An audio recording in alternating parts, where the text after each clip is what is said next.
오늘 우리 주신 하나님 말씀은 마태복음 22장 41절에서 46절 말씀입니다.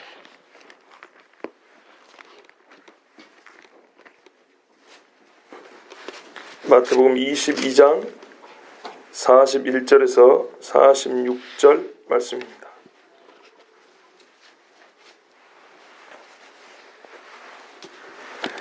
한 절씩 교독하도록 하겠습니다.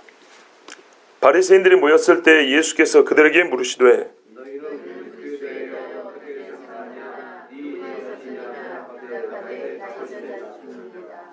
이르시되 그러면 다윗이 성령에 감동되어 어찌 그리스도를 주라 칭하여 말하되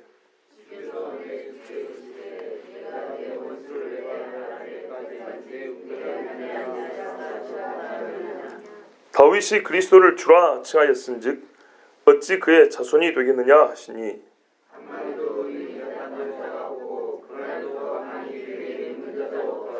아멘. 기도하겠습니다. 하나님 아버지, 너무나 당연한 말씀을 오늘은 우리가 다시 한번 곱씹으며 묵상하고 듣고자 합니다.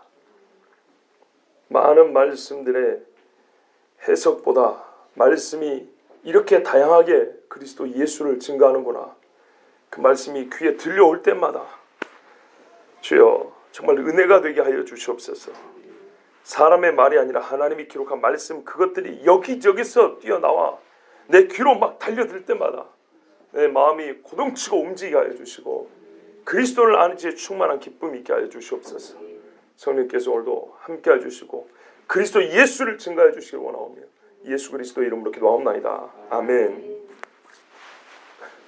예, 저 안에 애들을 밖으로 데리고 나오세요. 기도 소리보다 큰 애들 소리가 나면 안 됩니다. 예수님이 성전에서 가르치시고 계실 때 바리새인들이 모여들었습니다. 이 앞선 사건도 보면은 바리새인들이 모였을 때 시작된 거였습니다. 그렇죠. 바리새인들이 앞에 보시면 우리가 율법 중에 어떤 계명이 크냐 할 때도 바리새인들이 듣고 모였는데 어디로 모였을까요? 예수님이 성전에서 가르치시고 있는데 모여든 겁니다. 그죠? 그 자리에서 큰 계명으로 한번 예수님 앞에 깨졌어요. 그들의 교만이 깨졌어요. 그 후에 바로 이어진 사건이라는 뜻입니다. 마가복음에 보면 예수께서 성전에서 가르치실세 이렇게 시작합니다. 마태복음에는 바리새인들이 모였을 때, 그러니까 이게 모순이 아니고 성전에서 가르치고 있는데 바리새인 왔다가 사두개인 왔다가 또 바리새인 왔다가 계속 예수님 앞에 도전하고 있는 중입니다. 마태복음에서 이 논쟁이 마지막입니다. 그리고 여러분, 이 논쟁의 마지막 끝에 가서 무엇이 이어지는지 잘 보시기 바랍니다. 자, 이번에는 예수님께서 바리새인들에게 물으셨습니다. 지금까지 이 바리새인들은 예수님의 랍비 자격을 테스트해 보았습니다. 이제는 예수님이 그들의 랍비 자격을 테스트하십니다. 그러면서 동시에 예수님 자신이 누구인지를 드러내십니다. 자, 이 사람들은 랍비 자격을 테스트해 보려고 영생과 계명을 가지고 물었습니다. 예수님은 그들의 랍비 자격을 테스트해 보려고 뭘 물으셨죠? 그리스도에 관한 물었습니다. 제일 중요한 주제 아니겠습니까? 영생도 좋고 가장 큰 계명도 좋은데 영생은 누구를 만나야 하며 계명은 누구를 가리키고 있습니까? 그리스도입니다. 그래서 너희가 율법을 보면서 왜 나를 모르느냐 예수님이 책망했죠. 그렇죠? 계명은 예수님을 가리킵니다. 영생은 하나님의 보내신 자 곧 그 아들 그리스도를 아는 것입니다. 그러니까 예수님을 모르면, 그리스도를 모르면 아무짝에 쓸모없는 질문들을 해야 됐습니다. 그 자체 가치는 있지만 예수님이 없으면 무가치한 것들입니다. 예수님은 가장 중요한 주제 그리스도를 가지고 물어봤습니다. 너희가 물어본 영생, 가장 큰 계명, 여러분 계명의 완성 누가 하신다고요? 그리스도 한다고요. 그죠? 영생은 그리스도를 만나야 되는 거고, 뭐 이런 것까지 다 안 찾아도 아는 말씀이죠. 이 정도로 우리가 다 아는 사실입니다. 자, 그래서 예수님은 제일 중요한 질문, 그리스도가 누구냐라는 질문으로 테스트해 보시고, 과연 너희가 랍비 자격이 있어서 나한테 그동안에 테스트해 본다고 물어봤더냐? 그러면서 내가 그리스도라 이 말씀을 하시는 겁니다. 여러분 예수님이 사람에게 질문한 거 제 기억으로는 2번입니다. 그냥 수사적인 질문, 진짜 대답을 원한 게 아니고 그랬단 말이더냐, 그랬느냐, 이런 질문들 있죠. 네? 너희가 무엇을 벌고 광야에 나왔더냐, 흔들리는 갈대냐, 이런 거는 진짜 물어보려는 게 아니죠. 니도 알고 나도 아는 답이란 거죠. 누가 갈대 보러 광야에 나가냐고. 그런데 예수님이 진짜 진지하게 물어본 질문 2가지 있습니다. 가이사랴 빌립보에서 사람들이 인자를 가리켜 누구라 하느냐. 대답이 옳지 않자 너희는 나를 누구라 하느냐. 하나의 질문입니다. 너희가 보기에 내가 누구냐입니다. 그때 베드로가 뭐라고 했습니까? 주는, 당신은 그리스도시오, 살아계신 하나님의 아들이십니다. 이렇게 했죠. 그리스도에서 대답이 나왔습니다. 하나님의 아들도 나왔습니다. 이걸 안 왔으면 지금까지 쓸데없는 질문을 안 했을 텐데, 이 많은 사람들이 이걸 모르니까, 믿지 않으니까 예수님 앞에 계속 공격을 해야 됐습니다. 예수님께서는 사실은 결국 이 대답을 들으려고 다시 질문합니다. 같은 질문입니다. 표현은 좀 달라졌지만, 너희는 그리스도에 대해 어떻게 생각하느냐. 생각할 게 참 많죠. 그리스도를 아는 지식보다 고사한 지식은 없습니다. 그리스도에 관하여 무궁무진하게 알아들 게 있고 알려준 사실이 있습니다. 그런데 예수님은 그 중에서 한 가지 물어봤어요. 그리스도에 대하여 어려운 질문이 얼마나 많아요. 여러분끼리 한번 그리스도에 대하여 서로 질문을 한번 해보시겠습니까? 지금 1분 드릴 테니까. 넘어가겠습니다. 예수님보다 어려운 질문을 만들어낼 능력이 충분하다고 생각합니다. 예수님의 질문은 그리스도에 대한 질문 중에 제일 쉽습니다. 안 그렇습니까? 제일 쉬운 걸로 물어봤어요. 이 바리새인들이 예수님 앞에 제일 어렵다고 생각을 물어봤거든요. 깊이 봐야 알 수 있는 것들, 이리저리 연결해봐야 알 수 있는 걸 물어봤어요. 그런데 예수님은 그리스도에 대하여 제일 중요한 주제인데, 이 제일 중요한 주제에 대하여 제일 어려운 걸 물어본 게 아니고 제일 쉬운 걸 물어봤어요. 자, 이것 똑바로 대답해야 됩니까? 못 해야 됩니까? 해야죠. 정하가 누구 아들이에요? 한인관의 아들이죠. 그죠? 너무 쉬운 이야기죠. 한정화에 대하여 여러분 혹시 몸무게를 정확히 아시는 분 계십니까? 제가 뭘 제일 잘 먹는지 아시는 분 계십니까? 몰라요. 알아봐야 쓸데없는 거예요. 사실상 저 아이에 대해서 제일 중요한 거는 제 아들이라는 겁니다. 그게 제일 중요하죠. 그리고 그게 제일 중요하면서 제일 쉽습니다. 물어봤습니다. 그리스도에 대해 한번 물어보자. 긴장하지 마라. 제일 쉬운 걸 물어보마. 누구의 자손이냐? 이렇게 물어봤습니다. 그러니까 뭐라고 대답했어요? 금세 대답이 나왔죠.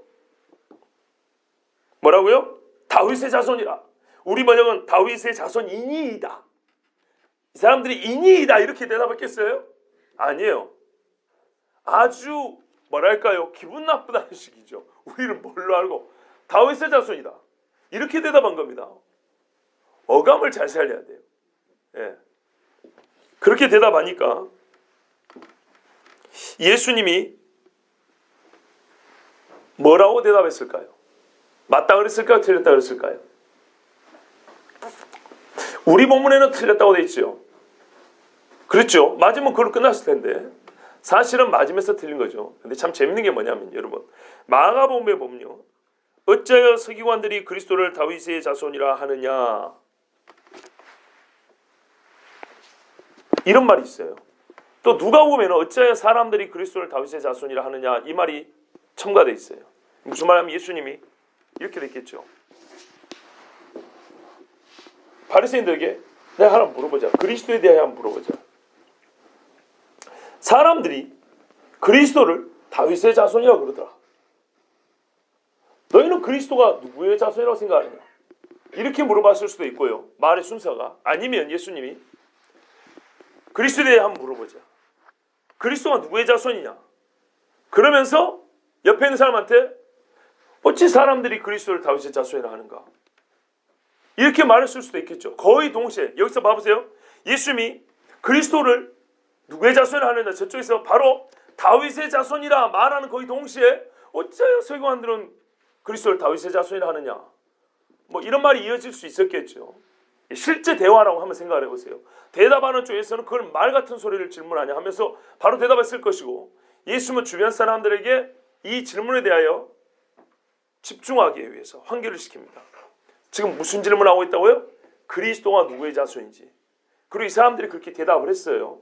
자, 정확하게 말의 순서가 앞인지 뒤인지는 모르겠지만 하여튼 주변 사람들이 있다는 것입니다. 지금 주변 사람들이 있어서 예수님이 이 질문을 던지기 전인지 혹은 후인지는 정확히 알 수 없지만 주변 사람들에게도 한간에 들리는 이야기를 해줬다는 겁니다.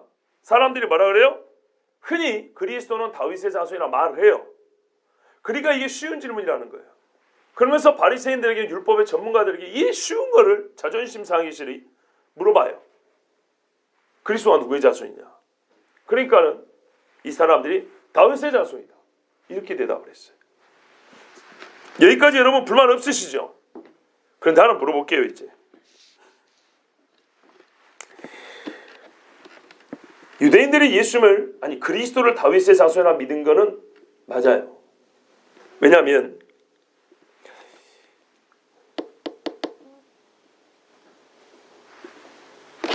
뭐랄까 사마리아 여인이 뭐라냐면 메시아 곧 그가 오면 우리에게 알게 하리이다.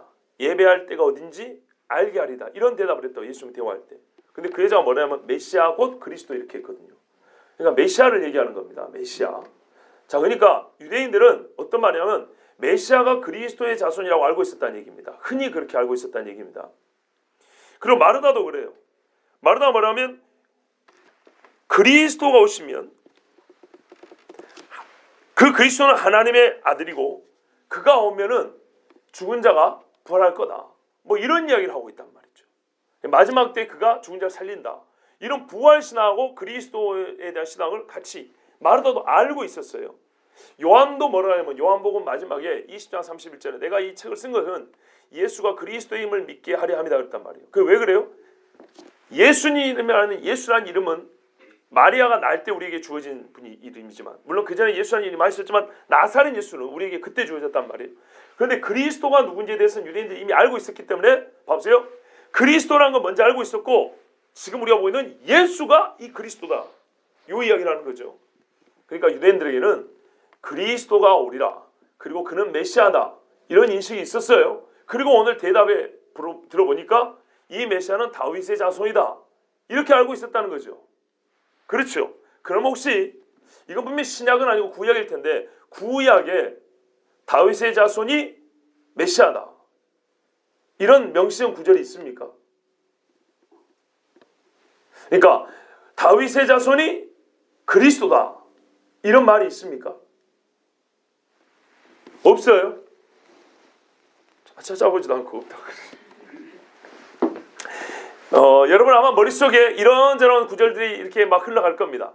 그런데 명시적으로 기름 부음 받은 자 메시아다라는 말은 없습니다. 없어요. 구약 성경에. 다윗의 자손이 지금 그리스도 메시아를 헬라어로 번역한 거예요. 메시아 구원자 메시아가 다윗의 자손이라고 유대인들이 흔히 알고 있는데 구약 성경에는 다윗의 자손이 메시아라는 구절이 없다고요. 그런데 어떻게 이 사람들은 이걸 당연하게 알고 대답을 했을까요? 이건 오늘 우리가 짚고 넘어가야 될 문제입니다. 우리도 당연히 알고 있잖아요. 그죠? 명시적으로 그런 말이 없어요. 여러분 원래 메시아라는 말은 누구에게 붙였냐면 기름 부음 받은 모든 것에 붙인 겁니다. 제사장, 선지자, 왕뿐만 아니라 이방왕 고레스뿐만 아니라 무교병, 물두병 성막 안에 있는 기구들도 다 기름 받을 때 그때 메시아라고 불렀습니다. 처음 들었죠? 생물이 아닌 이 기구들도 기름을 발라요. 그때 그것들은 다 기름 부음 받은 것이라고 메시아라고 불렀다고요. 물건도. 그러니까 메시아는 사람이 됐건 누가 됐건 구원자가 됐건 구원자가 아니건 기름 부음 받은 모든 것을 메시아라 할 수 있어요. 그런데 그 메시아 중에 그러면 이 일반 용어인 메시아를 어떻게 특정화하여서 우리를 구원하는 구원자 메시아를 지칭하게 됐을까요? 그리고 그것도 다윗의 자손으로서 메시아. 메시아가 얼마나 많아요. 그러니까 메시아로 부를 사람이 너무너무 많다니까요. 그 많은 것 중에 우리가 지금 말하는 것은 그냥 기름 부음 받은 것이 아니라 진짜 우리를 구원할 기름 부음 받은 자를 말하는 거잖아요. 그죠? 근데 그 사람이 다윗의 자손이라는 거예요. 이런 명시된 구절이 구약에 없어요. 근데 어떻게 해서 이게 모든 유대인들이 진짜 우리를 구원할 메시아는 다윗의 자손이라고 인정하게 됐냐 이 말이죠. 그걸 알아봐야겠죠. 만약 이걸 모르면 우리는 뭐랄까요? 받침없이 화분을 세우는 것 같아요. 공주했다 이렇게. 그리스도에 대한 성경 근거가 없는 거예요. 다윗의 자손이라는. 자, 근거를 우리가 한번 찾아봐야 됩니다. 자, 여러분, 첫 번째로 다윗과 그의 후손들이 기름 부음 받은 자로 일단 묘사가 되어 있습니다. 근데 기름 부음 받은 자는 많다 그랬죠. 문제는 왜 그 많은 사람 중에 다윗의 자손이냐인 것이 문제죠. 그럼 일단은 그 많은 사람 중에 다윗은 포함이 돼야 됩니다. 다윗의 후손도 포함이 돼야 됩니다. 맞죠? 그래서 포함이 됐습니다. 실제로 다윗이 왕이었고 그의 아들들이 왕이었고 또 하나님이 약속을 했습니다. 나중에 찾아보십시오. 사무엘상 16장 12절 13절, 사무엘하 2장 4절 7절, 3장 39절, 5장 3절, 열왕기상 1장 34절 39절 45절, 뭐 이외에도 많습니다. 근데 이거는 나머지는 좀 이따 좀 나올 것 같고요. 하여튼 일단 다윗과 그의 후손도 기름 부음 받은 자에 포함이 됐습니다. 이건 당연한 이야기입니다. 두 번째입니다. 특별히 이 다윗의 후손 중에 하나님은 어떤 한 가지 예언을 했습니다. 사무엘하 7장 아까 말씀드린 12절부터 16절까지 보면 다윗의 뒤를 이을 어떤 왕에 대해 설명합니다. 7장 12절에 사무엘하 7장 12절에 네 수완이 차서 내 조상들과 함께 누울 때 죽을 때죠. 죽을 때 내가 너의 몸에서 날 내 씨를 네 뒤에 세워 그의 나라를 견고하게 하리라 그랬어요. 이 사람이 누굴까요? 솔로몬이죠. 우리가 대체로 솔로몬이라 생각합니다. 그런데 이 말이 뭐 완전히 틀린 건 아니에요. 그런데 하나님이 지금 말씀하고자 하는 건 솔로몬이 아닙니다. 왜냐하면 잘 보세요. 내 수완이 차서 내 조상들과 함께 누울 때, 죽을 때 내가 네 몸에서 날 내 씨를 네 뒤에 세워 그의 나라를 견고하게 하리라. 왕이 된다는 거예요. 세운다는 얘기니까. 근데 솔로몬은요, 다윗이 살았을 때 왕이 됐습니다. 맞지요? 예? 압살롬 반역하고 그 다음에 아도니아 반역할 때 아도니아 반역을 제압하면서 동시에 솔로몬을 세웠습니다. 다윗이 살았을 때예요. 그러면서 솔로몬에게 말해요. 너는 지혜로운 사람인지 하면서 유언까지 하고 나중에 죽습니다. 그러니까 공동 통치 기한이 있습니다. 그러니까 네가 죽고 난 다음에 나라를 세운다. 그를 세운다. 솔로몬은 안 맞습니다. 또 한 가지. 네가 죽고 난 다음에 네 몸에서 날씨라 그랬어요. 날씨. 솔로몬은 다윗이 살았을 때 밧세바에서 태어난 아들이 아닙니까? 다윗이 죽고 난 다음에 어떻게 씨가 나와요? 말이 안 되죠? 그런데 하나님이 그 말씀하고 지금 날씨라고.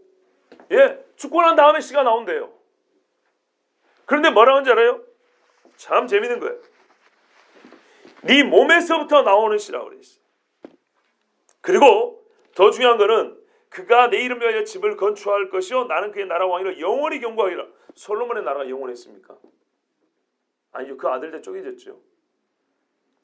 더 놀라운 거는 그는 내게 아들이 되리니 나는 그에게 아버지가 되고. 솔로몬이 하나님을 아버지라고 불렀습니까? 아닙니다. 그렇죠? 하나님이 솔로몬에게 내가 네 아비다 한 적도 없어요.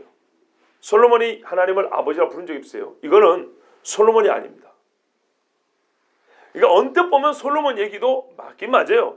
성전 지으니까. 그러나 하나님의 말씀하자면 깊은 의미는 솔로몬 얘기가 아닙니다. 자, 여기서부터 우리가 이제 이 사람 뭔가 특별한 사람을 하나님이 세우겠다는 뜻이구나. 우리가 감을 잡을 수 있습니다. 그런데 그가 하나님이 집을 세운다 그랬죠. 여러분 신약 성경 가면 우리가 잘 아는 말씀 하셨습니다. 너희가 이 성전을 헐라. 내가 사흘 만에 이렇게 세우리라. 이는 자기 육체된 성전된 자기 육체를 가리키심이로라. 예수님이 그랬죠. 자기 육체라고요. 자, 예수님의 육체가 죽고 부활했습니다. 예수님 말하면 자기 몸을 성전이라고 그랬습니다. 그리고 우리 보고 나중에 성령이 충만한 우리를 보고 성전이라고 그랬습니다. 이해되시죠? 그 육체가 썩지 않습니다. 자, 그래서 사무엘하의 7장 말씀을 보면 이거는 언뜻 보기에는 솔로몬인 것 같지만 솔로몬은 훨씬 능가하는 사람이고 솔로몬에게 맞지 않는 구절이 더 많습니다. 그래서 그런데 이 사람은 기름 부음 받은 하나님이 친히 세운 왕이란 말이에요. 여기서 우리는 아담의 하와에게 말씀하신 여자의 씨가 아브라함의 씨로 압축되고 아브라함의 아들 중에서 이삭 야곱으로 압축되고 야곱 중에 유다로 접혀지더니 이제는 다윗으로 접혀지는구나, 이거를 알 수 있다는 겁니다. 그 외에 하나님께서 다윗에게 또 특별한 언약을 맺었어요. 아까 그 사무엘하고 역대상 17절에도 나와 있는데요. 이게 이제 시편에도 기록이 되어 있습니다. 시편 89편 28절 29절을 보면 그를 인하여 나의 인자함을 영원히 지키고 그와 맺은 나의 언약을 굳게 세우며 또 그의 후손을 영구하게 하여 그의 왕위를 하늘의 날과 같게 하리로다 그랬어요. 다윗의 후손의 그 왕위를 하늘의 날처럼 영원하게 한다 그랬어요. 그러니까는 이스라엘의 어떤 왕도 다윗처럼 이런 약속을 들은 사람이 없단 말이에요. 그래서 사람들이 이 언약을 들을 때마다 어떻게 있어요? 다윗 집을 통해서 누군가 특별한 사람이 날란가 보다 그랬죠. 그런데 여러분 민수기 24장에 보면 뭐라고 돼 있어요? 야곱 집에서 한 별이 나오고 한 규가 나온다. 규. 이 군대 가면은 지휘관들이 들고 다니는 작대기 있죠. 왕이 들고 다니는 아주 금막대기 좋은 거 하나 있죠. 요걸 규라고 합니다. 옛날 홀이라고 돼 있습니다. 아하수에로 왕이 에스더가 올 때 내밀었던 거. 이게 왕의 권위를 나타내는 겁니다. 요게 온다 그 말입니다. 왕권을 말한 겁니다. 한 규가 이스라엘에 나온다 했는데 왕이란 말이에요. 분명히 왕이 나온다 했는데 지금 다윗 집에 안 그래도 왕인데 이 집에 계속 무언가 아주 특별한 왕이 올 거라고 지금 성경에서 그렇게 말씀하고 있습니다. 시편 132편 11절 12절에 보시면 여호와께서 다윗에게 성실히 맹세하셨으니 변하지 아니하실지라 이르시기를 네 몸의 소생을 내 왕위에 둘지라 내 자손이 내 언약과 그들이 교훈하는 내 증거를 지킬지인데 그들 후손도 영원히 내 왕위에 앉으리라 하셨도다. 이러한 다음에 뒤에 17절에 가면 내가 거기서 다윗에게 뿔이 나게 할 것이라. 여호와는 나의 뿔이요 뿔이 나게 할 것이라. 내가 내 기름 부음 받은 자를 위하여 여기 기름 부음 받은 자가 나온 거예요. 등을 준비하였도다. 내가 그의 원수에게는 수치를 옷 입히고 그에게는 왕관이 빛나게 하리라 하셨도다. 다윗 자신이 아니고 다윗에게서 어떤 뿔이 나오는데 뿔은 권세를 말하죠. 어떤 왕권을 가진 자가 나오는데 그를 뭐라 그래요? 내가 그에게 기름을 붓는다는 거예요. 그를 기름 부은 자라 이렇게 부른다 그랬어요. 이래서 이스라엘 사람들은 다윗의 집에 그 많은 기름 부음 받은 자 당연히 왕이니까 기름 부음 받지만 여기 시편에 보면 특별히 또 기름 부음 받는다고 이거를 강조해 놨단 말이에요. 그래서 진짜 기름 부음 받은 자 메시아는 다윗의 자손으로 오는구나 이거를 유대인들이 알게 됐습니다. 그 외에도 우리가 알 수 있는 게 참 많습니다. 호세아도 있고요, 이사야도 말씀이 있고요, 많이 말씀이 있지만 특히 이제 예레미야만 한 가지 더 보겠습니다. 여러분 예레미야 23장 5절 6절 이 말씀은 잘 몰라요. 이사야 11장은 우리가 잘 알아요. 이새 뿌리에서 이새 줄기에서 이 말씀을 잘 아는데 예레미야에 있는 말씀을 잘 모르더라고요. 예레미야 23장 5, 6절에 보면 여호와의 말씀이라 보라 때가 이르르니 때가 이르면 와요. 때가 참에 내가 다윗에게 한 의로운 가지를 일으킬 것이라. 그가 왕이 돼요. 다윗에게 나오는 가지가 왕이네요. 그렇죠? 근데 왜 때가 이르리니 그랬을까요? 지금 계속하면 계속 그 집안이 왕 되는 거 아닙니까? 예레미야가 어느 때 사람이죠? 유다 말기 사람입니다. 유다가 멸망한다고 예언한 사람이죠. 그럼 무슨 말이에요? 유다가 멸망한 후에, 그렇죠? 왕족이 끊어진 후에 하나님이 다시 다윗 집에서 의로운 가지를 일으키는데 이 가지가 뭐가 된다고요? 왕이 된다고 이렇게 말했어요. 지혜롭게 그가 왕이 되어 지혜롭게 다스리며 세상에서 정의와 공의를 행할 것이며 그의 날에 유다는 구원을 받겠고 우와 히스기야보다 더 엄청나네요. 이스라엘은 평안히 살 것이며 솔로몬 때보다 낫네요. 그의 이름은 여호와 우리의 공의라. 여호와 우리의 공의가 이름이래요. 그러면 그 사람은 하나님 아닌가요? 다윗의 집에서 하나님이 난다는 얘기 아닙니까? 그렇죠. 와 멋지네요. 가지를 일으킨다. 이 예레미야 원문을 안 찾아봤지만 이사야 보면 그의 뿌리에서 한 가지가 나며 할 때 이 가지는 넷째를 합니다. 넷째를. 여러분 나사렛 마태복음 2장 23절에 보면 나사렛 사람이라 불리리라 함을 이 예언이 됐다 했어요. 나사렛 사람이라. 그러면 어디서 예언이 되어 있는가 하고 찾아보면 구약이 없습니다. 이사야 11장 1절을 보라 그럽니다. 이사야 11장 1절에 가보면 그때 내가 이새의 줄기에서 가지가 나게 하고 그 뿌리에서 싹이 나게 한다. 이게 바꾸기도 하여 번역에 따라 뭐 싹이든 가지든 이렇게 얘기한 것밖에 없어요. 근데 이게 무슨 나사렛 사람이라 불리리라야 하고 우리가 분개하기 쉽지만 사실은 이거는 히브리어를 알면 쉽습니다. 나사렛 할 때 그 옛날에 히브리어는 모음이 없어요. 우리 한인관 하면 히읗하고 아가 없고 니은이 있어요. 아라는 게 없어요. 아의 이오가 없어요. 히브리 말에는. 나중에 붙인 거거든요. 나사렛하고 가지할 때 넷제르하고 자음이 똑같아요. 우리식으로 말하면 니은, 쌍지읒, 리을 이거밖에 없어요. 그래 똑같아요. 무슨 말이에요? 이새의 줄기에서 싹이 난다. 넷제르가 난다. 나중에 나자렛 사람이다. 무슨 말인지 알겠죠? 나사렛 동네가 바로 이새 줄기 이거하고 이제 문법은 어근인데 자음이 똑같아요. 히브리 말로 쓰면 똑같겠다고 했다. 똑같게 보인다고. 바로 그 말입니다. 그래서 이새의 줄기, 다윗의 자손 메시아는 곧 나사렛에서 산다는 그런 이중적 의미가 그 안에 들어있는 겁니다. 히브리어를 하면 이건 아주 웃음이 나오면서도 딱 치게 되는 말입니다. 아하 그렇구나 이렇게 되는 겁니다. 자 그런 것처럼 여기도 보면 다윗이 한 의로운 가지를 일으킨다 그랬어요. 그리고 그는 왕이라 그랬어요. 만약 이 가지도 넷째로 같은 말하면 나사렛에서 왕이 나온다 소리가 되는 겁니다. 에스겔 37장에도요 이런 말씀이 있어요. 내가 한 목자를 그들 위에 세워 먹이게 하리니 그는 내 종 다윗이라. 에스겔은 포로기 사람입니다. 앞으로 다시 다윗을 세운대요. 기가 막힐 이야기죠. 호세아도 사실 그런 말이에요. 너희가 그날에는 여호와와 곧 다윗을 따르라 이렇게 돼 있다고요. 다윗이 죽은 지가 언젠데요. 왜 다시 다윗이에요? 다윗이 다시 나타난다. 그 말은 곧 다윗의 자손을 통하여 다윗 같은 왕이 다시 세워진다는 하나님의 약속인 거예요. 그래서 에스겔에도 내 종 다윗이라. 그가 그들을 먹이고 그들의 목자가 될지라. 나 여호와는 그들의 하나님이 되고 내 종 다윗은 그들 중에 왕이 되리라. 다윗은 부활하기 전까지는 못 일어납니다. 부활할 때까지. 나중에 부활시킬 때까지. 그런데 언젠가 역사 중에 다윗이라는 사람이 일어나서 이스라엘을 목자로 다스린다는 겁니다. 그리고 그의 이름이 예레미야하고 에스겔을 부르면 왕이고 하나님의 여호와 하나님의 공의 이런 이름이라는 거예요. 새로 이름을 주어지는데 여호와 하나님의 공의라는 거예요. 다윗에게 붙여진 새 이름이. 자, 그럼 그 사람을 우리가 뭐라고 볼 수 있을까요? 그냥 사람이라고 부를 수 없겠죠. 그래서 그를 이 사람이 기름 부음 받은 자 메시아구나 하고 유대인들이 이렇게 알게 됐습니다. 참 우리는 어렵게 알게 됐지만 유대인들은 이 구약성을 쭉쭉쭉 읽고 배우는 사람들이기 때문에 이렇게 어려서부터 이제 배우게 된 겁니다. 자, 이렇게 해서 대답을 했는데요. 예수님이 이렇게 대답했습니다. 그러면 다윗이 성령에 감동되어 어찌 그리스도를 주라 칭하여 말하되 주께서 내 주께 이르시되 내가 내 원수를 내 발 아래에 둘 때까지 내 우편에 앉아있으라 하셨도다 하였느냐.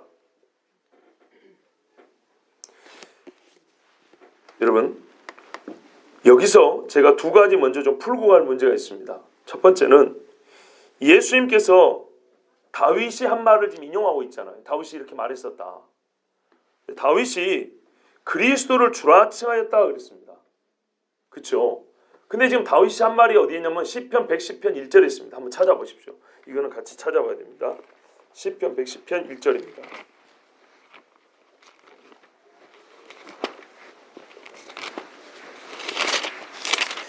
시편 110편 1절을 같이 읽겠습니다. 구약 886쪽쯤에 있습니다. 시작. 여호와여 내가 내 원수들로 내 발판이 되게 하기까지 너는 내 오른쪽에 앉아있으라 하셨도다. 아멘. 자 이제 펴놓고 한번 보십시오. 여기에 그리스도가 어디 있습니까? 없습니다. 없어요. 근데 예수님께서는 이 시를 그대로 인용하면서 다윗이 그리스도를 주라 칭하면서 말하기를 하고 이 시를 이용했단 말이에요. 근데 여기 그리스도란 말이 없지요. 두 번째는요. 다윗이 성령이 감동됐답니다. 시편 110편 1절에는 성령이 감동됐단 말이 있습니까? 없습니까? 없습니다. 그런데 이거는 본문과 무관한 본문에서 직접 보이지 않는 것인데 예수님이 두 가지를 주장한 겁니다. 첫 번째는 뭐라고요? 다윗이 그리스도를 주라고 불렀다는 거예요.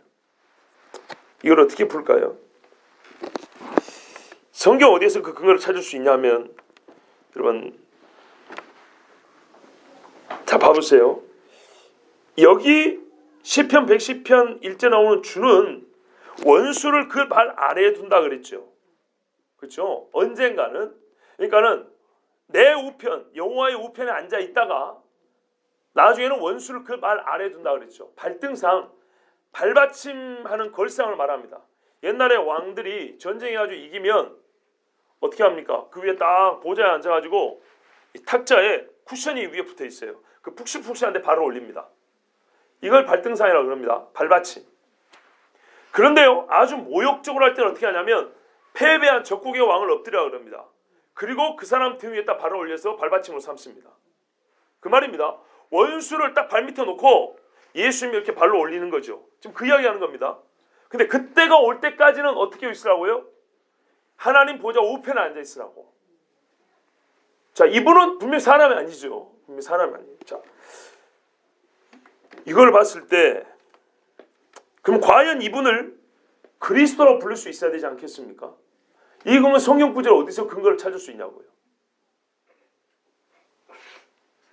창세기요. 할렐루야. 우리도 이거 한번 할까요? 이케 이거 한번 할까요? 기분 좋을 때. 창세기 22장 17절에 보면 하나님이 이삭을 바치는 다윗에게 이런 약속을 해줍니다. 내가 너에게 큰 복을 주고 내 씨가 크게 번성하여 하늘의 별과 같고 바닷가의 모래와 같게 하리니. 여기까지 다 하는데 그 다음에 내 씨가 그 대적의 성문을 차지하리라. 대적의 성문을 어떻게 차지해요? 성을 점령해야 차지하는 거죠. 원수를 이긴다 이런 말입니다. 승리한다. 자, 근데 이거는 우리가 그래도 한두 번 들어본 이야기예요. 기억나시죠? 들어본 적 있어요. 또 하나의 놀라운 것. 한 2장 뒤로 가면 아브라함이 이삭의 신부감, 즉 며느리를 구하려고 바단 아람에 자기 종 엘리에셀을 보냅니다. 엘리에셀 가가지고 리브가를 만납니다. 리브가를 만나서 데리고 오려고 할 때 리브가의 엄마하고 오빠가 누구죠? 부두엘. 예, 부두엘입니다.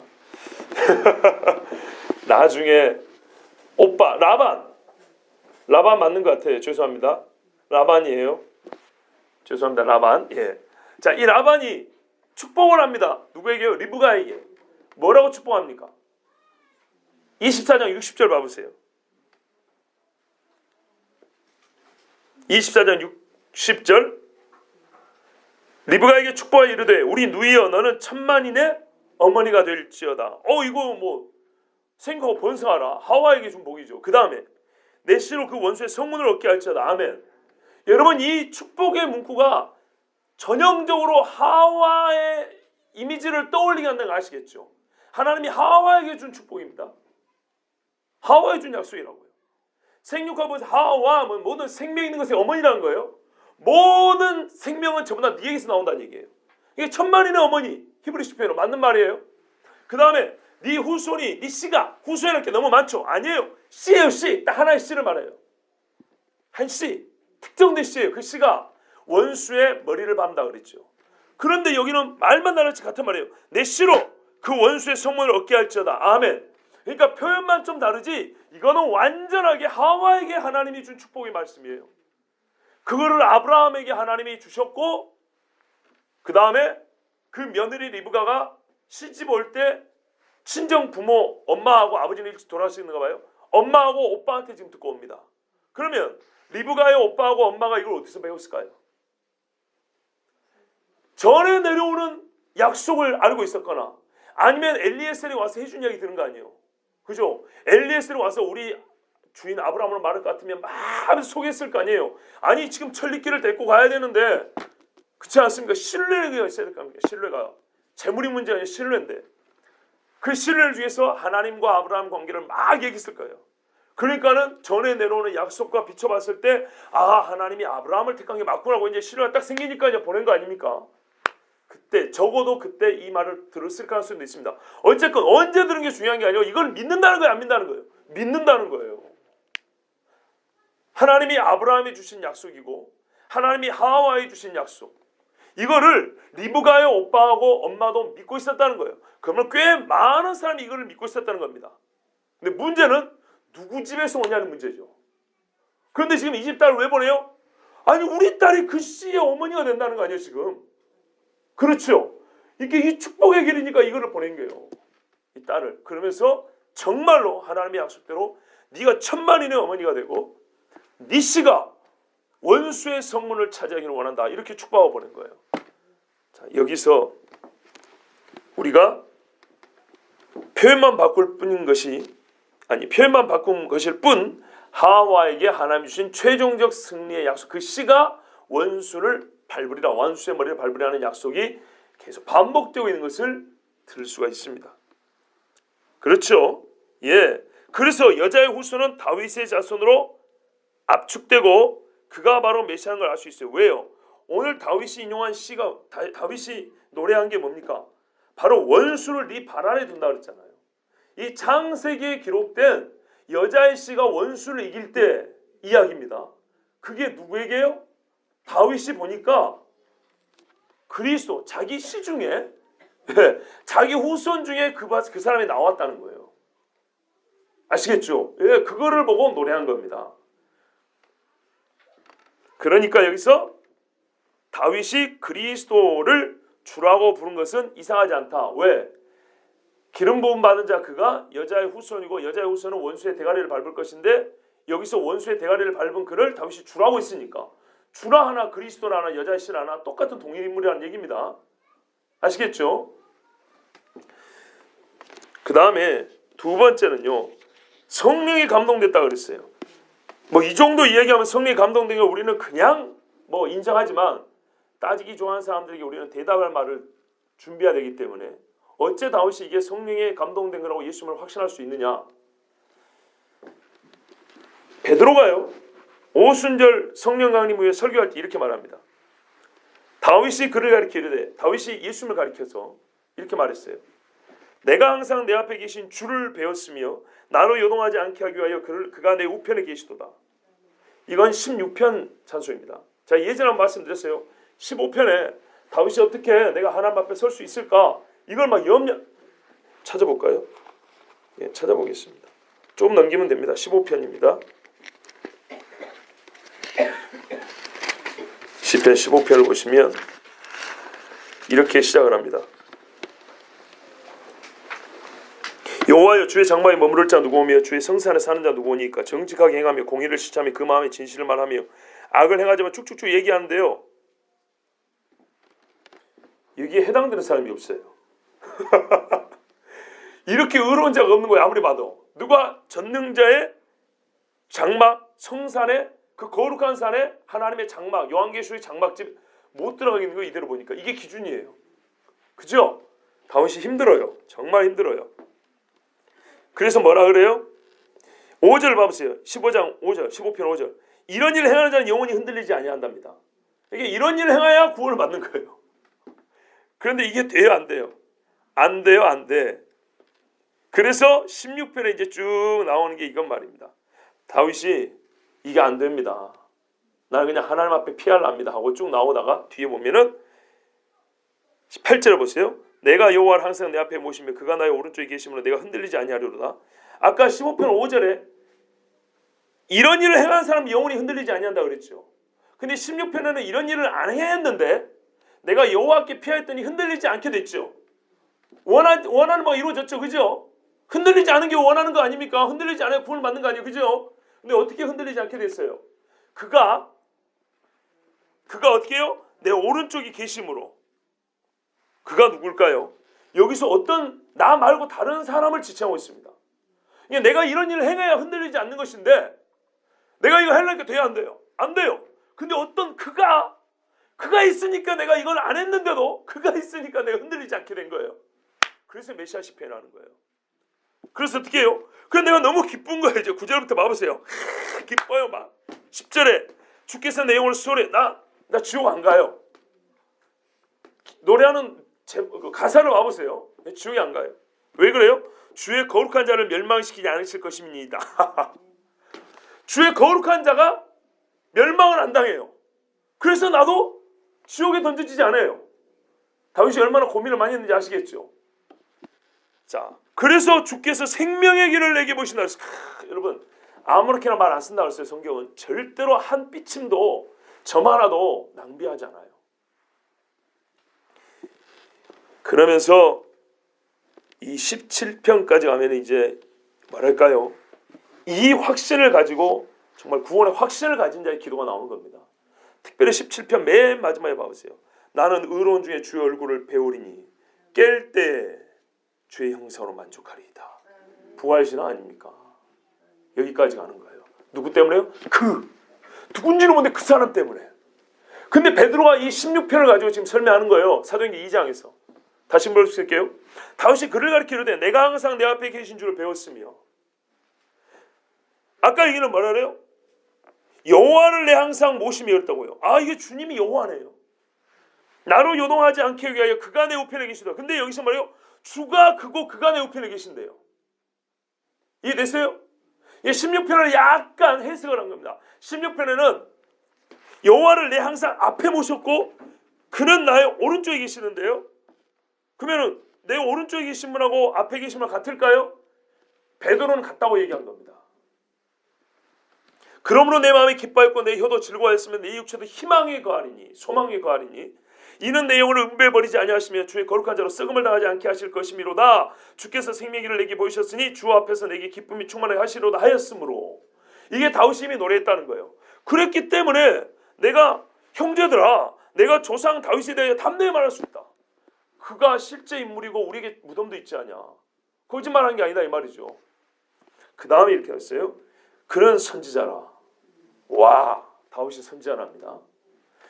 하나님이 이미 맹세하사 그 자손 중에서 한 사람을 뭐라고요? 그 위에 앉게 하리라 이렇게 돼 있죠. 우리 번역이 완전히 잘못됐어요. 빠진 게 너무 많아요. 원래는 이렇게 번역해야 됩니다. 잘 보세요. 그가 하나님이 이미 맹세하사 그 자손 중에서 한 사람을 그 위에 앉게 하리라 아니고 육체를 따라 자기 허리의 열매에서 그리스도를 일으켜서가 있습니다. 상당히 긴 말이 빠졌죠. 봐보세요. 하나님이 다윗에게 맹세해서 그 자손 중에서 한 사람을 그 위에 앉게 하리라. 이거고요. 그 자손 중에서 한 사람을 이거를요. 육체를 따라 다윗의 허리의 열매에서 자손이죠. 그러니까 허리의 열매니까 자손에서 그리스도를 일으켜서 그 위에 앉게 하리라. 무슨 말이냐면 그리스도는 육체로 하면 누구에게 온다고요? 다윗에게 온다고요. 육체로 하면 어디서 와요? 다윗에게 온다고요. 이거를 미리 본고로 그래 됐어요. 미리 본고로. 여러분 이래서 성령 충만이라고 성령이 감동됐다는 겁니다. 왜요? 어떻게 미리 볼 수 있을까요? 그리고 뭐라 그랬죠? 선지자라고 그랬어요. 선지자는 여호와의 영에 충만해야 예언하는 거 아닙니까? 그렇죠? 그런데 이 말을 듣고 베드로의 이 말을 듣고 유대인 중에 아무도 반박한 사람이 없어요. 다윗이 왜 선지자냐 왕이지 이렇게 말한 사람이 없어요. 그리고 다윗이 미리 봤다는 것에 대하여 부정하는 사람도 아무도 없었어요. 유대인에게는 다윗은 선지자, 성령이 충만한 사람. 아니 악귀가 떠났잖아요. 그렇죠? 성령이 충만해서 하프를 타니까 악귀가 떠났지 않습니까? 그 사람이 다윗이었습니다. 그런 다음에 그 이어서 오늘 읽은 말씀 시편 110편 1절이 베드로가 또 인용을 해서 설교를 합니다. 그러니까 베드로는 예루살렘 사람들에게 시편 16편하고 110편을 두 시편을 가지고 다윗이 예언한 예수님을 말하고 있습니다. 다윗이 예언한 예수, 부활할 예수, 그리고 그리스도 예수, 원수를 발등상들에게 밟고 앉아 계실 예수, 이분을 베드로는 강력하게 다윗의 씨를 가지고 지금 말하고 있다고요. 그러면서 왜 우리를 확신할 수 있냐? 다윗이 선지자였기 때문에. 그가 임의적으로 한 말이 아니고 정치적으로 한 말이 아니고 선지자이기 때문에 성령의 감동에서 받았다 이렇게 말한 거예요. 거기에 대해서 아무도 불만이 없었어요. 그러므로 예수님의 말씀 다윗이 성령에 충만해 가지고 이 시를 고백했다 이 말은 틀린 것이 아닙니다. 자 이제 예수님께서 인용한 다윗의 시를 직접 한번 보겠습니다. 110편 1절을 보면 여호와께서 내 주에게 말씀하시기를 내가 네 원수들로 내 발판이 되게 하기까지 너는 내 오른쪽에 앉아 있으라 하셨도다 그랬어요. 여러분 마태복음에 이 시편이 인용이 되는데 얼마나 잘못된지 한번 봐보세요. 발 아래 그랬죠. 발 아래가 아니고 이거는 발판, 발 등상이 맞습니다. 시편에 이렇게 돼 있는데 구약 번역한 사람하고 신약 번역한 사람이 서로 합의가 안 되는가 봐요. 제가 지금 풍자적으로 얘기한 겁니다. 성경 번역한 사람들의 신학과 사상과 신앙의 뜨겁기가 다르면 번역이 이렇게 다르게 되는 겁니다. 가끔 보면 히브리서 우리 강의 때도 보니까 구약에 분명히 구약 구절을 인용을 했는데 신약에서 구약하고 신약을 다르게 번역을 해놨어요. 기가 찰 이야기입니다. 자 여기서 봐보세요. 시편에는 발판이라고 정확히 그렇게 되어 있어요. 히브리 말로. 그런데 우리말로 번역할 때는 발 아래 그냥 이렇게 되죠. 발 아래 그랬으면은 저 밑에 앉았다는 뜻도 되는 겁니다. 너는 내 오른쪽에 앉아 있으라. 오른쪽에 앉아 있는 기한은 언제입니까? 원수를 발판이 될 때까지. 즉 최후의 승리를 얻을 때까지. 그러니까는 재림할 때까지 임시로 오른쪽에 앉아 있는 겁니다. 일어나서 내려오시면 원수를 다 무찌른 겁니다. 고린도전서에 우리 보면 나오죠. 최후의 멸망받을 원수. 그러나 이때까지는 아직은 서신사가 쓰여지지 않을 때니까 순전히 구약만 갖고 얘기할 때니까 지금 제가 구약 갖고 얘기하는 겁니다. 아까 사도행전 이야기인 것은 유대인이 인식을 어떻게 하고 있었냐. 다윗에 대하여 어떻게 인식하고 있었냐. 그걸 말하는 겁니다. 다윗에 대하여 이미 유대인은 옛날부터 선자로 알고 있었다. 그 이야기한 겁니다. 그래서 다윗은 성령이 충만한 게 맞았다 이야기입니다. 자 오늘 본문은 뭐라고 됐냐면 여호와께서 내 주에게 이렇게 되어 있습니다. 그렇죠? 여호와와 주가 독립된 실체로 되어 있습니다. 그런데 마태복음에는 어떻게 됐어요? 주께서 내 주께 이렇게 되어 있죠. 틀린 말도 아니에요. 왜냐하면 히브리어 여호와를 뭐라고 말하면 히브리 사람들은 함부로 여호와 하나님의 이름을 못 불러요. 그래서 나의 주님 그래서 아도나이라고 그랬어요. 아도나이. 그리고 히브리어 여호와께서 내 주에게 이 주는 아돈입니다. 아도니 나의 주님 같은 말입니다.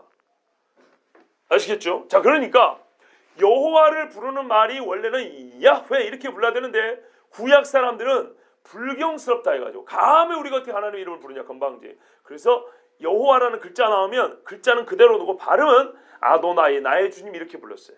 그러니까 주님이 되는 거예요. 나의 주님 이렇게 부른 거예요.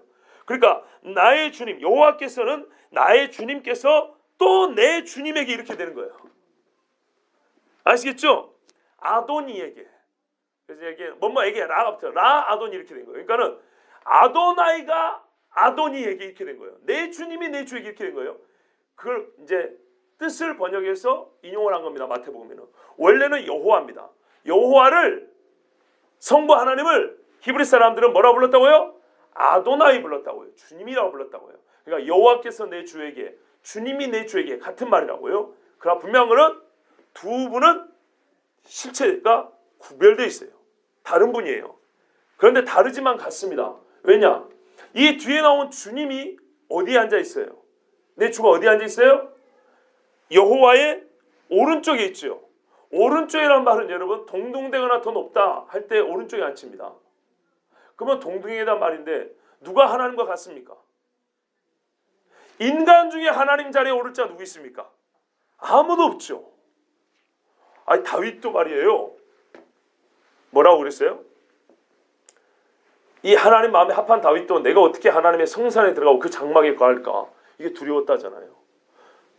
이게 해결이 안 됐는데 나 죽으면 어떻게 할까? 그랬더니 그가 계신 걸 알았다는 거예요. 아 그가 오시는구나. 이걸 알았다는 거예요. 저도 지금 이사야를 쓰고 있습니다. 여러분. 부지런히 쓰고 있습니다. 최선을 다해서. 이사야 40장 25절에 이런 말씀이 있습니다. 거룩하신 이가 이르시되 그런즉 너희가 나를 누구에게 비교하며 나를 그와 동등하다 하겠느냐. 아무도 하나님과 동등한 이가 없어요. 그러므로 오른편 앉는 이는 누구예요? 여호와가 내 주에게 말하기를 너는 내 우편에 있으니까는 여호와와 그는 구별되면서도 동등되다는 말이죠. 여기서 우리가 구약에서도 이미 성부와 성자의 동등됨을 배울 수 있습니다. 우리 신학적 표현으로 하면은 삼위일체가 이미 여기 드러나 보이는 것입니다. 자, 그러니까 오른쪽에 있는 이는 누구예요? 첫 번째로 주님이라고 불렀고 이 주님은 하나님과 동등이죠. 시편 2편에 보면 뭐라고 해요? 내가 너를 낳았다고 아들 이야기를 해요. 그렇죠. 한번 시편 2편을 봐보세요. 앞에 좀 넘기면 이 주가 누군지 나왔어요. 어찌하여 이방 나라들이 분노하며 민족들이 헛된 일을 꾸미는가. 세상의 군왕들이 나서며 관원들이 서로 꾀하여 여호와와 그의 기름 부음 받은 자를 대적하며. 구별되면서 같은 분이죠. 그죠? 예, 우리가 그들의 맹것을 끊고 그의 결박을 벗어버려. 저번에 한번 읽어드렸어요. 하나님이 주신 법을 결박이라고 생각하는 인간들이 하나님하고 하나님의 기름 부음 받은 자를 대적하자고 막. 그때 하나님이 뭐래요? 웃어버려요. 그러면서 말하래요. 웃어버려 그들을 진멸한 후에 하나님의 뜻을 이루시는데 그 뜻이 6절에 나와 있죠. 내가 나의 왕을 내 거룩한 산 시온에 세웠다. 땅땅땅. 자, 그러면 2편과 110편을 연결해서 하면 어떻게 해요? 여호와와 주는 구별되면서 동등되면서, 그렇죠? 동등되죠. 근데 구별된 차원에서는 어떻게 구별되냐? 아버지와 아들로 구별된다는 거죠. 맞습니까? 그러니까 유대인들이 말해요. 네가 하나님의 아들이면 하나님이란 소리인데 시편 110편, 시편 2편을 읽으면 답이 나와요, 안 나와요? 나오죠. 하나님의 아들이고 하나님 아닙니까? 그치요? 동등되면서 구별되고. 그러니까요, 구약 성경을 알면 신약 성경이 술술 읽히는 겁니다. 어떤 유대인이 이런 말이에요.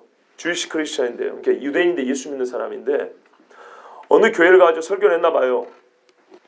예수에 관한 설교를 하면서 유대인 예수 믿는 사람이 예수만 설명하면서 여러분 민수기에 보면 민수기 몇 장을 찾아라 그랬대요. 그랬더니 한참 난리를 하더래요. 기다려 민수기를 못 찾더래요. 그래서 민수기 어딘지 모르십니까? 물어봤대요. 그랬더니 하는 말이 우리는 신약시대의 교인들이라 구약은 잘 모릅니다 하고 떳떳하게 얘기하더래요. 아이고 기가 막혀서. 여러분 요즘 우리나라 사람도 잘 그러거든요. 신약 설교할 때는 익숙해 잘 들어와요. 그렇죠 여러분? 구약 잘 안 들어오죠? 그만큼 안 들었다는 얘기입니다. 분량이 구약이 2배입니다. 그러면은 산술적으로 봐도 구약 설교를 두 번 해야, 2배나 많이 해야 돼요. 물론 꼭 그래야 법은 없지만 이제 그냥 쉽게 표현하면 그런 겁니다. 그런데 적어도 1대1이라도 해야 되는데 그렇지 않아요. 그러니까 뭐랄까요? 밑 빠진 독에 물 붓듯이 기초가 없는 거예요. 기초가. 예? 유대인들은 전부 다 구약의 기초를 가지고 말하고 있어요. 사도들도. 왜 이런 대화가 오가는지 봐보세요. 시편만 여기저기 찾아봐도 답이 나오잖아요. 삼위일체니 이유일체니 무슨 신학 어렵게 말할 것 없이 성경이 답이 다 있잖아요. 그죠? 여호와가 내 주님이고 주님은 이 편의 아들이잖아요. 그죠? 그가 기름 부음 받은 자고. 근데 그가 다윗이 말해. 다윗이 하니까 뭐냐면 자기 후손으로 온다고 돼 있잖아요. 그죠? 그러니까 어떻게 돼요? 그리스도가 다윗의 집에 나오고 그는 혈통으로는 어떻게 해요? 다윗의 씨지만 영으로는 그의 본질로는 영적인 본질로 누구예요? 하나님이죠. 그러니까 로마서 1장 3절 4절에 혈통으로는 다윗의 후손, 다윗의 자손으로 나셨고 육신으로는 다윗의 혈통으로 나셨고 성결의 영으로는 어떻게 해요? 능력으로 부활하여 하나님의 아들로 인정되셨다 이렇게 돼 있잖아요. 여기서 성결의 영은 성령을 말하는 게 아니에요. 예수님이 뭐예요? 신성과 인생을 같이 가고 있다 했잖아요. 인성적 측면에서는 다윗의 혈통에서 나왔고 예언대로 성결의 측면, 영적 측면에서 뭐냐면 그런 본시 하나님의 영이라는 거예요. 예수님의 영이 어디서 나왔어요? 마리아하고 노아 성공할 때 영이 생겼어요? 아니요. 영원 전부터 계신 영으로 존재한 그분이란 말이에요. 아시겠어요? 여기서 성결의 영 우리가 보통 말하는 홀리 스피릿 성령을 의미하는 것이 아니고 예수님의 영의 본질을 말하는 거예요. 그는 처음부터 거룩한 영이라는 걸 얘기하는 거예요. 이건 좀 신학적 해석이랑 결론이 그래요. 예수님의 양성을 얘기해 주는 거예요. 육체로는 말 그대로 다윗의 혈통으로 왔다. 영으로는 그는 영원부터 존재하는 하나님의 영이다 이런 말이에요. 그래서 그가 부활할 수 있었다는 거예요. 이래서 혈통으로는 다윗의 집안에서 영으로는 하나님 자신이 이게 바울이 우리에게 보여주는 겁니다. 예? 베드로도 그 이야기 하고 있어요. 아까 설교 뒤에까지 읽어보면 그게 결론이 나옵니다. 사실은 제가 다 안 읽어서 그렇지. 사도들은 그러니까 이거를 어떻게 알아요? 성령에 충만하니까 알았어요. 얼마나 이 지식이 중요했냐. 바울이 뭐라 그래요? 내가 빌립보서 3장에 보면 그런 말씀이 있어요. 나도 육체를 신뢰만 하다. 만일 누군지 다른 이가 육체를 신뢰할 것 같으면 나는 더욱 그러다. 내가 8일 만에 할례 받고 이스라엘 족속의 베냐민 지파요. 히브리인 중에 히브리인이요. 율법은 바리새인이요. 바리새인이래요. 율법은 바리새인. 철저한 사람이에요. 열심을 교회를 박히고 율법의 의로는 흠이 없다. 율법의 의로 흠이 없는 게 양심적인 고백이에요. 그래 봤자 아무것도 아니죠. 나중에 누구라니까요? 그리스도라니까. 다 뭐라고 했어요? 똥이라고 했어요. 똥. 이 많은 것들이 그리스도를 알고 나니까 똥이에요. 성령이 와서 나를 인쳐주고 충만해주고 성경이 이제 밝히 보이니까 이전에 알았던 건 똥이에요. 똥. 베드로 같은 무식쟁이도 성령이 충만하고 예수님의 말씀을 듣고 그렇고 성경을 보니까 반짝반짝 막 보석이 막 튀어나오는 거예요. 여기저기 막 주소하면 보석 주소하기 바빠요. 그런데 아무리 성경을 많이 한다 해도 수백 번 수천 번 외우고 달달달 읽고 달달달 외워도 예수님을 발견을 못해요. 눈이 어두워서. 그런데 우리는 미안하지만 여기까지도 안 되는데 구약을 아주 무시해요. 재미없다고 그래요. 안 그래요. 정말로 재밌어요. 신약의 모든 답이 구약에 다 들어있어요. 다 들어있어요. 여러분, 예수님이 그래서 물어봅니다. 자, 여기까지 이제 시편까지 다 보고 다윗이 그리스도를 주라 칭하였다. 그런데 어찌 그의 자손이 되겠느냐? 뭐라고 대답하면 된다고요? 주여 맞습니다. 혈통은 다윗의 집의 자손이기 때문에 그의 자손인 건 맞습니다. 그러나 그의 성경에서 말하는 거 보면 다윗의 자손이지만 그는 그냥 육체가 아니고 하나님 그분입니다. 하나님 그분이 육체로 온 기름 부음 받은 자로 오신 것입니다. 그러므로 그를 주라고 부르는 것도 맞습니다. 이렇게 대답해야 되죠. 그런데 인간들이 이걸 알아요? 몰라요? 몰라요. 몰라. 이 중요한 그리스도에 대하여 제일 중요한 사실을 몰라요. 그러면서 쓰잘데기 없는 것만 많이 알면서 뭐라고 그래요? 예수님 앞에 무지하게 아는 척하고 랍비 테스트 해본다고 물어 제낀 거예요. 여러분, 너무 불쾌하게 듣지 마시고 한번 생각해 보세요. 사실은 신학생들한테 설교하면 딱 좋은 말입니다. 이 신학교에서 수많은 신학 학문을 배우고 하나님을 아는 지식이 최고라고 하면서 수천만 원 돈을 들여가면서 공부를 해요. 젊음을 옛날에 중세 수도원은 산골에 들어있으니까 죄 지을 가능성이 조금 적잖아요. 요즘의 신학교는 세상 한복판에 있어요. 참 젊은 사람들 고생이 많습니다. 고생이 많아요. 여러분 이런 측면에서 위로를 좀 해줘야 돼요. 저도 20대 때 신학교를 다녔는데 놓을 거 많고 볼 거는 다 똑같이 보는데 신학생이에요. 산속에 있으면 그나마 낫겠는데 보통 이게 괴로운 문제가 아니에요. 근데 말이죠. 좋다고 말이에요. 그 고생을 하고 있어요. 예? 젊음을 정말 신학교 안에서 이 세상 중앙에서 중간에 갇혀가지고 그러고 있어요. 그런데 하나님을 아는 지식, 특별히 그리스도를 아는 지식이요. 쥐똥 같아요. 쥐똥 같아. 몰라요.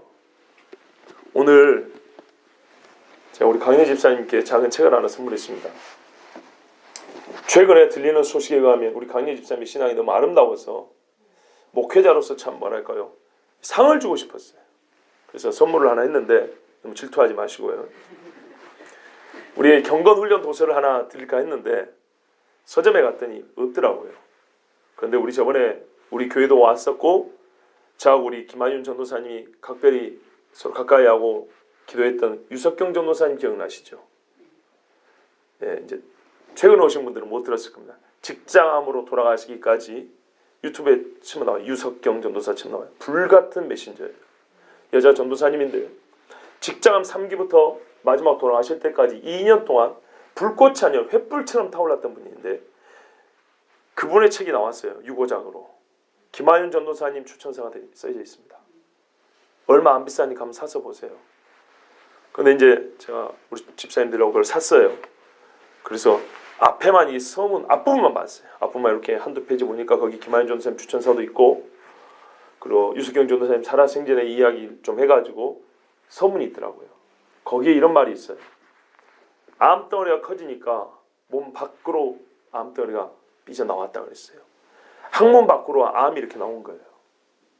그리고 속에서 암이 커가지고 갈비뼈를 미는데 뼈가 부러질 것처럼 아팠다 그랬어요. 얼마나 암이 커진다 생각해보세요. 직장이에요. 직장. 항문 위에 있는 건데 이게 밖으로 나오고 안으로도 얼마나 커지는데 갈비뼈를 밀어냈다 그랬어요. 제가 그 거의 돌아가시는 몇 달 전에 뵀던 거 아닙니까? 한 6개월 전까지. 한 5개월 전에 뵀죠. 제가 그 실상을 봤잖아요. 얼마나 고통스러운지. 근데 하나님 저 이대로 가야 됩니까? 물어봤대요. 그 직전에 죽을 고비하면서 막 폐에 물도 차고 막 숨을 못 쉬어요. 근데 하나님 나 이대로 가야 됩니까? 그랬대요.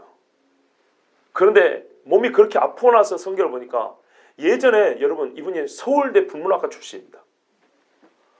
그리고 영어를 10년 동안 가르쳤던 사람입니다. 완전 엘리트입니다. 그러니까 성경을 얼마나 똑똑하게 읽었겠어요. 신앙생활도 얼마나 열심히 했는지 몰라요. 성가대 반주도 20년 했대요. 그래서 성가대 저것들 말이야 네가 날개 달린 천사인 줄 알아 그러면서 가면 설교하면 그렇게 해요. 자기가 20년 반주하면서 별의별 걸 다 봤다는 거예요. 지그들이 뭐 된 줄 안대요. 우리 또 성가대 그런 얘기 아니에요. 그런 것처럼 마지막 2년을 횃불처럼 타오르다 갔다 이 말이에요. 누가 그랬어요? 20년 할 걸 2년에 다 했다 그랬어요. 근데 그게 어떻게 가능했냐 얘기죠. 내가 똑똑할 때 성경 본거하고 진짜 목숨의 경각가나 달렸고 성경을 볼 때 새롭게 보이더래요. 이게 진짜 하나님이 왜 이 말씀을 주셨는지 이게 마음에 절절히 느껴지더래요. 죄송한 표현이지만 여러분 좀 용서가 들으세요. 어디 한번 죽어봐야 성경을 좀 깨달으시겠습니까? 좀 큰 진짜 하나님 앞에 목숨이 경각가다는 그런 맛을 좀 봐야 우리가 성경을 좀 진지하게 보시겠습니까? 그분이 일평생 신앙생활 열심히 한 분이에요.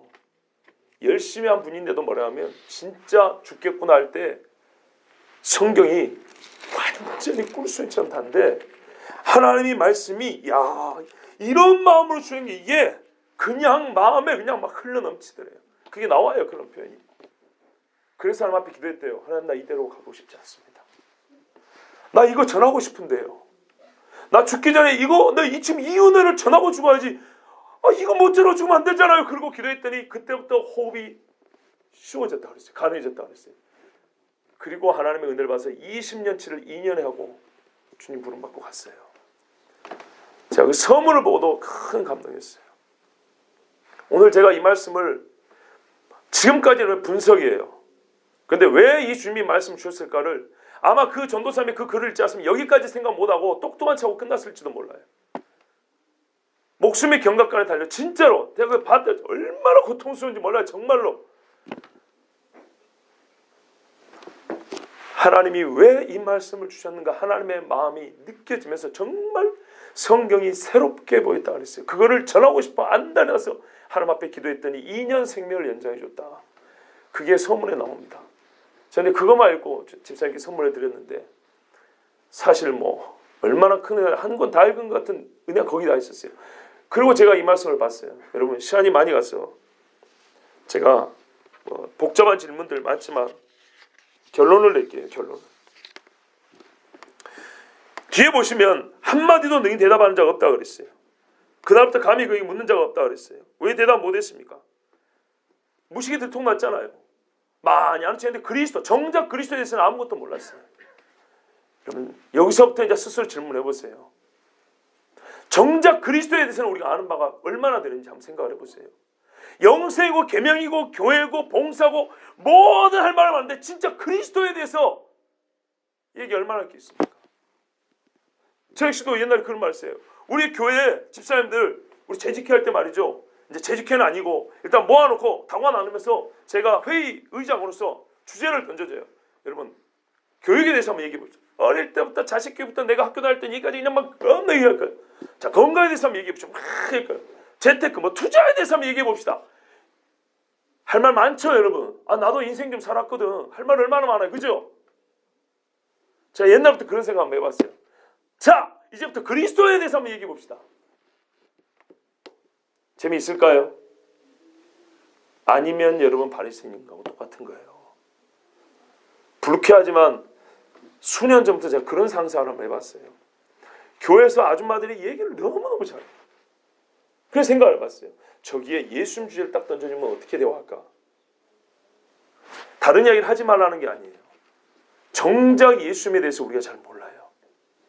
진짜 예수 믿고 의롭게 받고 구원받나 여기 왜 아는 게 없어요. 근데 그것만 하고 이렇게 큰 걸 써줬습니까? 오늘 대화에서도 봐보세요. 여기저기 찾으니까 하나님이 예수입니다. 진짜 하나님의 마음을 보세요. 내 아들 예수 그리스도 독생자에 대해서 하나님이 알고 싶은 게 얼마나 많냐고요. 하나님의 기뻐하신 뜻 분별하라. 하나님의 선하신 뜻 분별하라. 하나님이 언제나 하실 때 분별하라. 애를 쓰고 분별하는데 그리스도예요. 그리스도. 그 답은 그리스도 관심 없어요.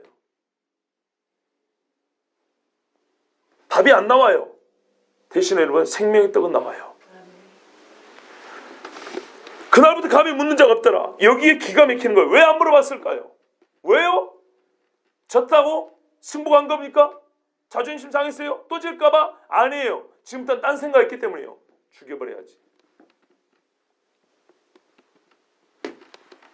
얼마나 인간이 무서운 존재인지, 더럽고 악한 존재인지 봐보세요. 예수님이 가르쳐 주잖아요.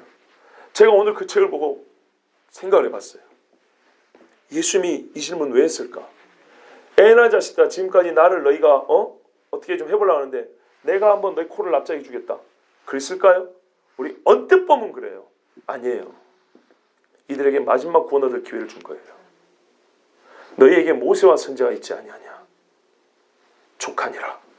근데 이 사람들은요, 기적을 본다고 통하는 인간들이 아니에요. 이들은 뭘 가지고 자랑해요? 율법 지식 갖고 자랑하는 사람들이에요. 그래서 그들이 알고 있는 율법을 가지고 예수님이 지금 눈앞에 자기를 보여주면서 자기를 지금 설명하고 가르치는 중이에요. 그들이 주신 마지막 기회예요. 그동안의 논쟁도 부족하지 않았어요. 그동안의 기적도 부족하지 않았어요. 이제 내일 모레면 예수님 십자가에 못 박힙니다. 어쨌든 그들 손에 의해서 예수님 십자가에 못 박히로 넘어집니다. 그런데 이들에게 마지막으로 주님이 주신 기회예요. 나 여기 있다. 나 그리스도다. 그래, 너희가 성경을 보도 잘 모르는데 내가 풀어줄게. 이러이러하다. 그 그리스도 다윗의 자손, 너희 보는 그대로 내가 지금 여기 있지 않냐? 근데 어떻게 됐어요? 믿었습니까? 안 믿었어요. 보여주고 들려줬는데 안 믿고 하는 짓이 뭐예요? 이제부터 안 물어봐요. 왜요? 다른 생각을 하고 있었으니까. 그때부터 죽여버려야지. 여러분, 이게 우리 죄인들입니다. 얼마나 크고 무서운 죄인들인가 한번 생각을 해보세요. 소름 끼치는 겁니다. 야, 우리가 이런 존재구나. 솔직히 예수님에 대해서 알고 싶어요. 알려주세요. 우리 목사님 잘 모르는 것 같아요. 와, 저 목사님 무지하게 잘하네. 좀 알려주세요. 가서 들었어요. 듣고 나면 어떻게 해요? 막 기분이 좋고 하나님도 막 사랑이 되고 가르쳐주는 목사에 대한 존경심도 생기고. 항상 그런가요? 아니요. 희한하게 미울 때 있죠. 차라리 몰랐으면 내가 마음 편할 때, 가르쳐주는 거 나니까 미울 때 있죠. 내가 미울라 그런 거 아니에요. 집에 가다 보면 괜히 부담되면서 미운 거 있죠. 솔직히 생각해볼 수 있잖아요. 왜 그럴까요? 왜 그럴까요? 우리가 정말 죄인입니다. 죄인이란 게 이렇게 내 자신을 보면 공포영화보다 무서운 겁니다. 내가 귀신보다 무서워요. 가만 생각해 보세요. 내 생각이 얼마나 무서운 생각이 움직이는지. 이 사람들이 여기까지 듣고도 아멘이 안 돼요. 죽여버려야지. 저 새끼 저거 죽여버려야지. 우리를 이 사람들 본 앞에서 개망신을 줬어. 두고 봐. 죽여버릴 거야. 이게 바리새인의 생각입니다. 어떻게 하냐고요? 23장부터 예수님이 무엇을 선포합니까? 화를 선포합니다. 23장 전체가 화입니다. 화있을진저 대제사장들 서기관과 바리새인이요. 화있을진저 서기관과 바리새인이요. 우리 번역은 빠진다 했지만 8번 반복되어 나옵니다. 다음 주에 듣게 될 겁니다. 왜 예수님이 아직 그들이 죽지도 않는데 살아있는데 그 눈앞에서 화를 선포해버립니까? 재판장이 왜 여기서 선고를 해버리냐고요. 게임 끝. 여기가 너에게는 마지막 기회였어. 잘 들으세요. 마지막 기회였어. 정말로 언제 죽을지는 몰라요. 이들 중에 어떤 사람은 10년 있다 죽을 거고 어떤 사람은 장수에서 100년 있다 죽을지도 몰라요. 그러나 하나님이 눈앞에 와서 하나님 자기 자신을 설명해 주는데도 못 들었다. 누가 온들 듣겠습니까? 누가 사랑하는 들 믿겠습니까? 예수님의 판단이에요. 겸손한 척 착한 척 하지 마세요. 예수님의 판단. 너희는 끝이야. 끝이야. 화 있을진저 눈먼 선생들이요. 화 있을진저 바리새인들이요. 너희는 모세의 자리에 앉아가지고 모세의 율법을 가르친다고 따블따블 해야 되면서도 아무도 모세가 말한 예수 그리스도는 만나지 못해야 하는 지옥의 선생이로다. 화 있을진저. 저주받은 자식들아. 이렇게 예수님이 책망하는 거예요. 예수님이 공생애 동안에 이렇게 지독한 말을 한 적이 없어요. 그렇게 보면 이들에게 예수님의 이 마지막 질문은 마지막 구원을 하려고 했던 우리 주님의 긍휼의 마음이었던 겁니다. 내가 이거를 못 읽어냈을 건데, 우리 유전도사님의 그 책의 서문에 내가 죽음의 눈앞에 보니까 우리 주님이 왜 이 말씀을 주셨는가 하고 이게 새롭게 보이더라. 그 마음이, 제 자신도 마음이 조금 더 겸손해지더라고요. 분석하고 이해하고 찾아내고 아주 치밀하게 조합을 했는데 결론 왜? 그러니까 왜? 자랑하려고, 코납자하게 하려고 왜 그랬을까? 주님이 왜 이걸 물어봤을까? 이제는 너희도 한 대 맞아봐라 그랬을까? 그게 아닌 거예요.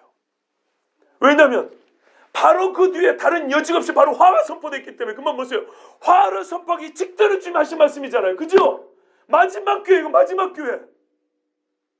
세상의 주님이 바리새인들에게도 마지막 기회를 줬건만, 그래서 다른 것도 아닌 그리스도를 가지고 내가 그리스도라고 이거를 정확하게 가르쳐줬건만 믿어요 안 믿어요? 눈으로 보여주고 귀로 들려주고 눈앞에 보여줘도 안 믿어요. 그리고 이들이 후에는 질문을 안 하더라. 그리고 그 다음에 나타난 현상들, 일어난 사건들은 뭐예요? 예수님이 팔리고 죽임당하는 겁니다. 그들 속에는 죽여버려야지 있는 거예요. 죽여버려야지. 그러니까 이들의 무슨 소망이 있어요? 여러분 한번 물어보세요. 스스로에게. 저는 개인적으로 여러분에게나 저나 이 바리새인과 같은 이 정도의 사악한 마음이 있다고 생각하지 않습니다. 그러나 로마서에서 우리가 바울이 그토록 고민하고 그렇게 갈등했던 문제, 내 마음속에 하나님의 법이 있고 내 육신의 법이 또 하나 있다는 거죠. 여러분도 그렇지 않습니까? 저 같은 얄궂은 목회자가 설교를 해도 어쩔 때는 은혜가 돼요. 근데 어쩔 때는 은혜가 안 돼서가 아니라 은혜가 되면서도 얄미운 거 왜 그럴까요? 은혜가 되고 뭔 말인지 알고 뜻이 이해가 되고 저런 말을 듣게 돼서 감사하면서도 한편으로는 정말 꼴 보기 싫다. 그럴 때가 아마 한 번쯤은 있었을 것 같은데, 그것은 무엇을 의미합니까? 우리에게도 바리새적 기질이 있다는 겁니다. 우리의 마음속에도 마귀가 할 수만 있다면 택한 자고 미혹하고 넘어뜨려 한다는데 그것이 우리 마음에 분명히 이만큼이라도 있기는 있다는 거예요. 이 무서운 이야기가 있다는 거예요.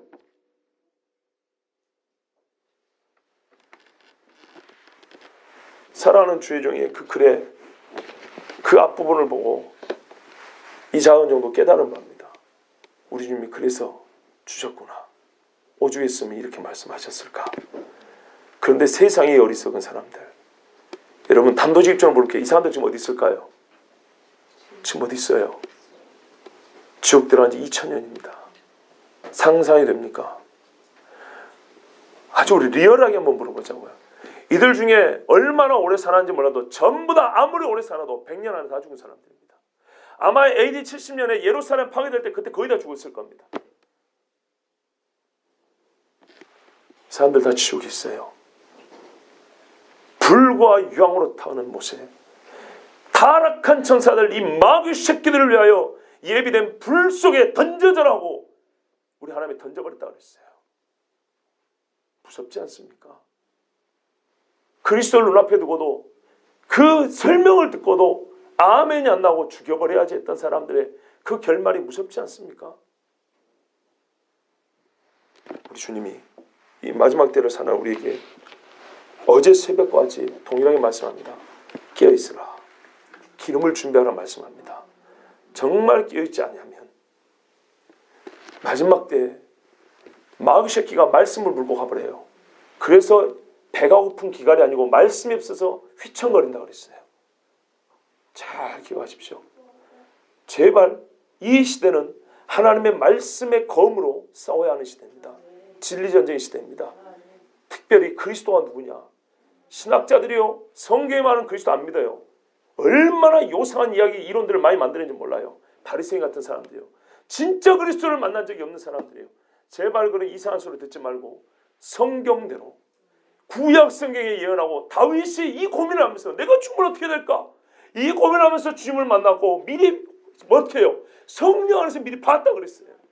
그래서 다윗이 춤추며 찬양을 했어요. 뭐가 두렵고 뭐가 부끄럽겠습니까? 다윗이 이렇게 살았어요. 바로 예수님을 만난 사람은 다윗처럼 그렇게 사는 겁니다. 이 은혜가 저와 여러분의 있기를 축복합니다. 우리 같이 기도합니다.